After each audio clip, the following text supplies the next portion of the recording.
An argument can be made the earth has never looked the way it's looked now. There's so much innovation, so much technology, so much people, so much resources being used. There's never been a time where it's been bled to this extent. Very true, but there was a time that it was engulfed in water in Noah's time. Again, What the hell? Oh, what the hell? How is that relevant to the question?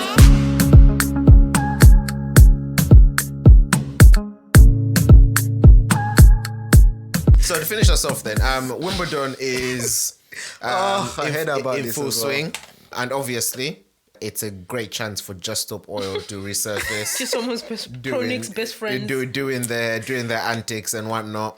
And of course the conversation around them is that the tide is turning. People are starting to get really annoyed by them. Although they are creating some really extreme fans as well. So maybe it's working for them, maybe it's not. I really don't care. The point is, I guess what really caught my attention, or an interesting question came to mind, and I want to see what you guys think about this. So this is our big question for the week. And the question is simple. Should Christians care or be concerned about climate change? Oof.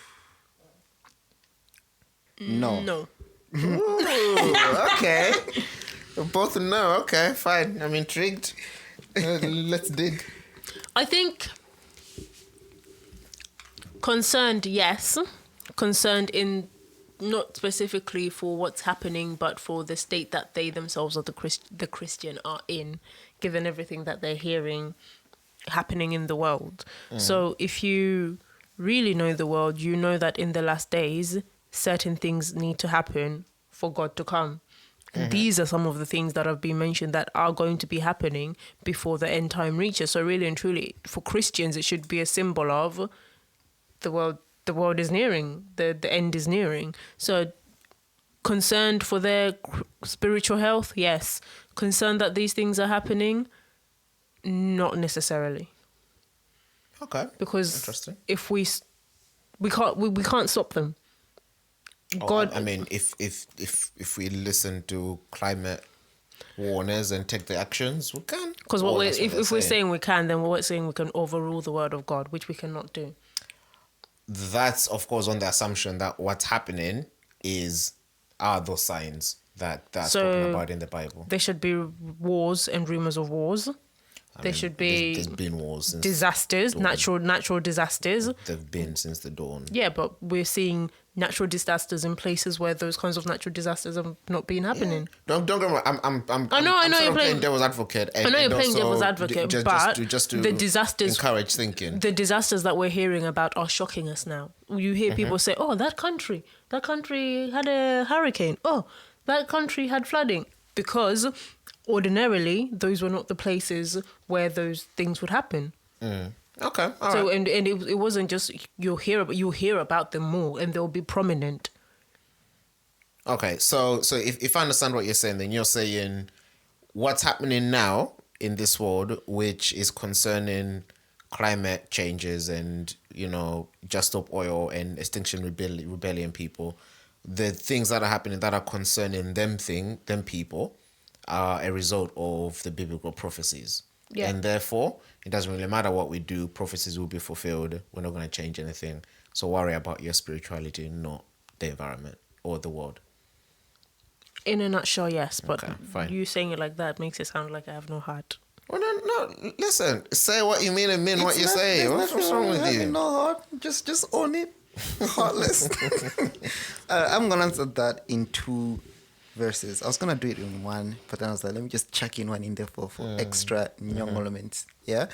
The first one, paraphrased, is when the devil was tempting Jesus, and they said it took him up to a high and lifted mountain, whatnot, and showed him the whole world, kingdoms of glory of the earth in a split second. And he said to Jesus, all these I'll give to you because God has given them to me to do whatever I want. Yeah. Point number 1, this world, this earth, the way it is right now, belongs to the devil.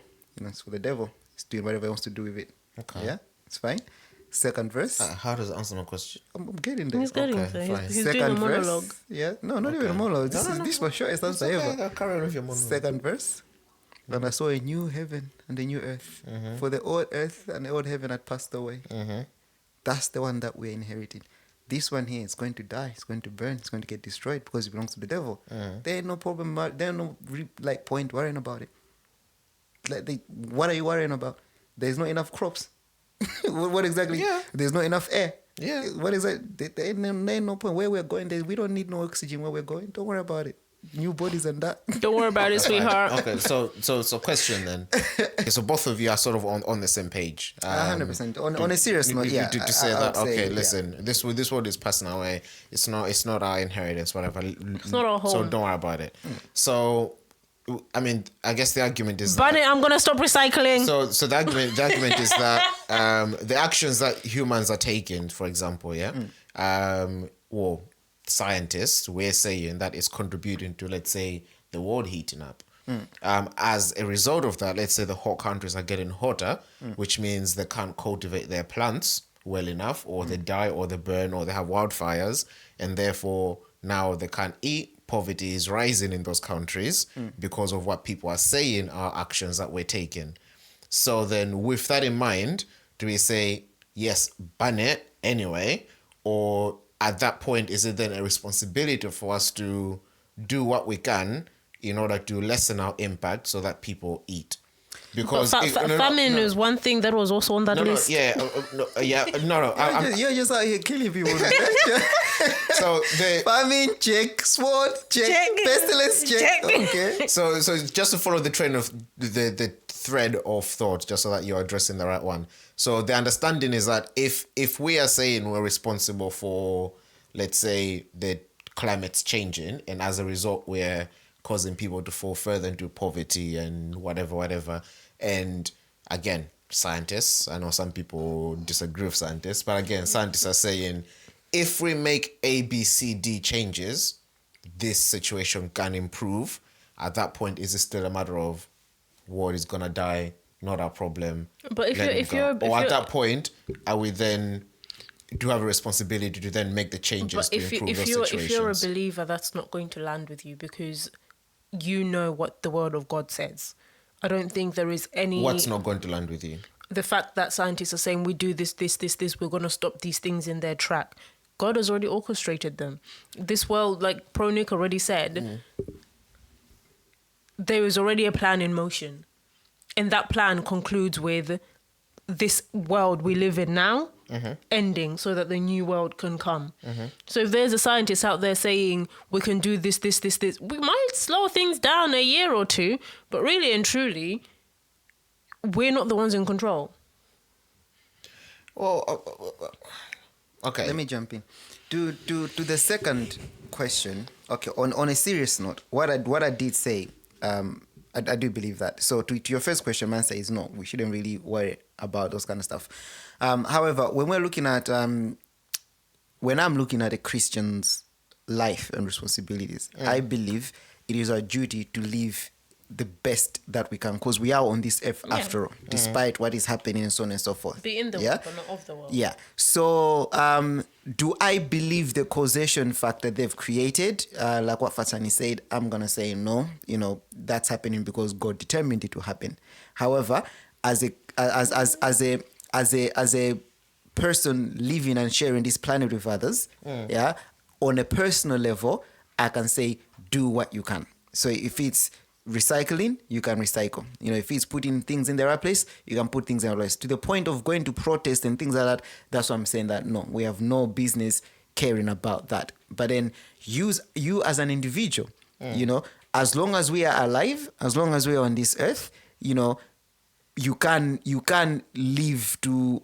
You can live the best way that you can, is what I can say. You know, live the best way that you can. So yes, recycle, do that. So I guess live the best way you can, but with the understanding that God's plan is God's still plan. Motion. This world is still not our world, and things need to happen to this world for God to come. Well, yeah, but I mean, I guess from a Christian perspective, if you're recycling, you're not recycling hoping it will stop the apocalypse, or you're not recycling thinking it's going to delay the coming of Jesus. I guess the question is, should we do our part to preserve? Maybe preserve is not the best word. Well, maybe preserve is the best word. Preserve, yeah. Or to that preserve, whole to thing preserve, that churches used to preserve nature. To preserve nature in its best condition as far as our ability cause. Because let's face it. For what? My question would be, for what reason? For those people that are living on this planet in the meantime. Okay. So and my answer would be, okay, to that, my answer would be yes. Yeah. That's what I'm saying. For me, it's they're not two sides of the same coin. I feel like they're two paths. Unfortunately, I'm gonna have to approach it in two paths. So paths. Paths, it sounded like. So to the angle of, we're still on this earth, we're still living on this earth. Yeah, I'm not talking about let's go dump our trash, let's go do that. I'm not talking about Be reckless. That. Yeah, be reckless. So to that, my question is 100% yes. Let's live the best we can. Let's do what we can. So that if life goes on for the next 50 years. Obviously we want our children to grow up, with nature around us and things like that and whatnot. Because if you leave mankind to it, we'll wipe everything away. You see what I mean? So yeah, do that. But on the second hand, the reason I was saying that, to what end? If it's about prolonging the earth, you see what I mean? If it's about prolonging, let's say, destruction or saving the earth, or of that other angle now. I don't know if you're getting the differentiation. Which other angle? What do you mean when you say prolong the earth? What's in your mind when you say prolong the earth? What's in my mind is, for example, the world was scheduled to end in 2043 because of lack of resources, because of where we're living. Exactly. So let's sort out these fossil fuels or whatever, so that we don't end up migrating to Mars, for example, because the earth is now unlivable. Which is some of the arguments that I've heard. Okay. So let me ask you a question, right? And this is not even a scientific or whatever. It's just simple maths. We know the resources that the Earth has available, right? If we know that at the rate we're using these resources, we're gonna run out by 2033, and at that point it's gonna be harder, because if we run out of this, then we haven't got this, then we haven't got this, then we haven't got this, and then it's gonna cause mass famine, mass panic, or whatever, right?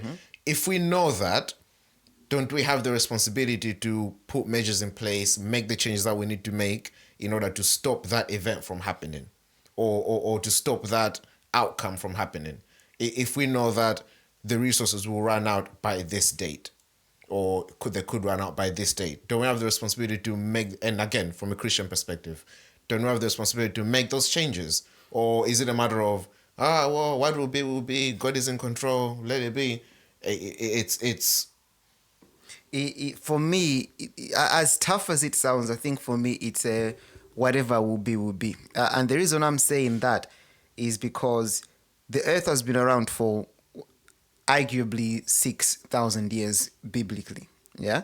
Not 6,000 years. I don't know. Less? No, possibly more. We don't know. I mean, we can. This is 6,000 years. Anyway, this is what's usually difficult about bringing in biblical aspect of conversations, because often things need to be looked into, like. So it's like one statement leads to another, to another. Does the edge of the earth matter in what you're trying to say? Not really. Yeah, that's my point. But yeah, so the earth has been around for 6,000 years,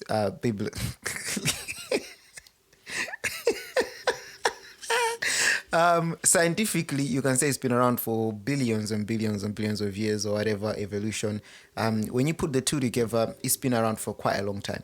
Yeah, and not once has it ever run out of resources or things like that. It survived apocalypse after apocalypse. If you scientifically, it survived dinosaurs. An argument can be made: the Earth has never looked the way it's looked now. It's never been so much innovation, so much technology, so much people, so much resources being used. There's never been a time where it's been bled to this extent. Very true, but there was a time that it was engulfed in water in Noah's time. Again, biblically. What the hell? What the hell? How is that relevant to the question? It survived a catastrophic destruction like that, and it's still standing. It's still here. It didn't survive. It got engulfed. If you that wasn't survive, that wasn't it surviving. That was it surviving. How was it surviving? It didn't melt away or crumble or explode, anything like that. The water went and people still. Anyway, my point being, my point being, it's not a hard question to answer. For me, it's a simple question to answer, but there are nuances into it. So the simple question is that of course, you know, like I said, you don't live carelessly because of that. There's no Christians are called to live carelessly. The Bible calls us to live diligently, you know, the best that we can, you know, and within your control, you do what you can. You know, but then the reason I'm saying about that is because I will take a different mentality on in 2033. If the way things keep happening, you know, the world we're gonna run scarce and short of that. I would say that will never happen unless if God has decreed it, unless if it was meant to happen. So even if people are careless in quotes and leave it like that, that is only happening if it's meant to happen. And even if we do what we are meant to do, if it's meant to happen, it's also gonna happen. You see what I mean? So that's what I'm saying. That it's a tough one for me, you know, because on one hand, I'm saying that, no, don't just, as a Christian, don't just live anyhow. But on the other hand, I am saying that, well, even if you did, or even people did, you know, unless if what has been decreed. Now, that could also mean if God has planned it so that due to man's cause is that end comes, then technically you would be right to say that actually this happened because men did this. You know, so it's a, in Doctor Who's words, it's a timey-wimey kind of situation. It's a Pandora's box. Once you open it, you know, when you mix science and religion and you want to discuss them, it does get a bit I don't think messy. so. I don't think so. I think for me, it's very simple. Whether you believe the world is gonna end because by God's orders, or it's going to end because it's going to explode in 1 million years or whatever. Which would be God's orders. Oh, sorry, never mind. On the scientific side. Yeah. I'm saying... Sorry, scientists. It doesn't really matter. The way I see it is very simple. If you're presented with a problem today, your responsibility is to solve that problem as best as you can. Not necessarily. Yes, you said it yourself. If it's God's will that the world is going to end in 2033... It doesn't matter how much initiatives or innovation or whatever we put in place today, it's going to end in 2033. But that doesn't mean we don't do... Because as humans, we don't know what's going to happen tomorrow. As humans, we don't. As believers, we should. As humans, as believers, we don't know when this world is ending. That I agree with. Yes. As humans, as believers, we don't know what God's plans are tomorrow. As humans, as believers, as humans, as believers, we don't know when the end will come. I agree with that. What for me, I think it's a very simple formula. If issues are if we come, because listen, God has given us knowledge, right? On purpose. Or not on purpose, but he's given us, I mean, yes, on purpose, not by accident. He's given us knowledge and understanding and all this intelligence that we can use to do A, B, C, D, E, F, G, whatever, right? And in that, if we see that, oh, guys, you know what? We have 5 apples. We have 7 days. These maths are not adding up. What are we going to do? Oh, you know what? We need to plant an apple tree. There's nothing wrong with that. I'm just going to half the apples. Or that, whatever. No, then you're eating less. Yeah, but you still live longer. I'll vote plant a tree. We're expected to grow and bear fruit before your 5 apples are... Guys. Can you just get the point? It's hypothetical, metaphorical. Yes. Hypothetical. Just those apples, so those apples will last until the tree has grown and bear more fruit. Okay. Listen, that's fine. I thought that was a very interesting question. Should Christians it is a really care question. or concern themselves with climate change? Would love to know what you think. Let us know. Should we go and throw orange confetti on what's his name? George.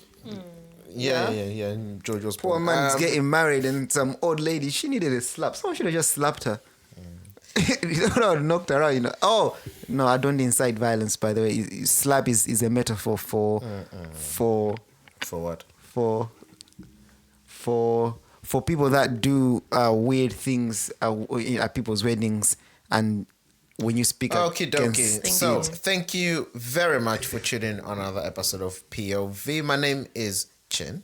And I'm your favorite girl, Fatsani. So as I was saying, I'm joking. I'm pro Nick. Listen, subscribe to the channel if you want to hear a lot more from us, hear on our thoughts on what's happening, current events, and this weird, wonderful, wacky world that we're living in. But yeah, besides that, until next time, Stay. B. Think. I thought you were gonna do something different. You know, so I was like, what?